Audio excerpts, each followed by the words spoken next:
Hi, idli தோசைக்கு பருப்பே இல்லாத ஒரு இட்லி சாம்பார் எப்படி பண்ணலான்னு பார்க்கலாம். இது ரொம்ப டேஸ்ட்டாக இருக்கும். ரொம்ப ஈஸியாக செஞ்சிடலாம். எல்லாருமே ரொம்ப விரும்பி சாப்பிடுவாங்க. நான் அதுக்காக ஒரு 2 மீடியம் சைஸ் தக்காளி பழம் எடுத்து இந்த மாதிரி கட் பண்ணி ஒரு குக்கரில் ஆட் பண்ணிக்கிறேன். ஒரு மீடியம் சைஸ் பல்லாரி இந்த மாதிரி கட் பண்ணி ஆட் பண்ணிக்கோங்க. 2 பச்சை மிளகாய், 4 பல்லு பூண்டு, கொஞ்சமாக மஞ்சத்தூள் சேர்த்து ஒரு 2 டம்ளர் தண்ணி சேர்த்து குக்கரை மூடி போட்டு ஒரு 2 விசில் வர வரைக்கும் கொஞ்சம் நல்லா வேக வச்சுக்கோங்க.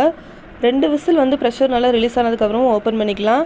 இது ஒரு மத்து வச்சு கடையிறதுனால கரைஞ்சிக்கோங்க. இல்லைன்னா ஒரு மிக்ஸி ஜாரில் போட்டு நல்லா ஃபைனாக அரைச்சி எடுத்துக்கோங்க. நான் ஒரு பேனில் எண்ணெய் சேர்த்து கொஞ்சமாக கடுகு, சீரகம், கொஞ்சமாக வெந்தயம் ஆட் பண்ணிக்கிறேன். ஒரு காஞ்ச மிளகா, ஒரு 10 சின்ன வெங்காயம், கொஞ்சமாக கருவேப்பிலை சேர்த்துக்கோங்க. வெங்காயம் கொஞ்சம் வதங்கினதுக்கப்புறமா நான் அரைச்சி வச்சிருக்க வெங்காயம் தக்காளி பேஸ்ட்டு சேர்த்துக்கிறேன். 1 ஸ்பூன் அளவு நான் சாம்பார் பொடி ஆட் பண்ணியிருக்கிறேன். நம்ம வெங்காயம் தக்காளி வேக வச்சு தண்ணியை ஆட் பண்ணிக்கலாம். இந்த டிஷ்ஷுக்கு தேவையான அளவு உப்பு ஆட் பண்ணிக்கலாம்.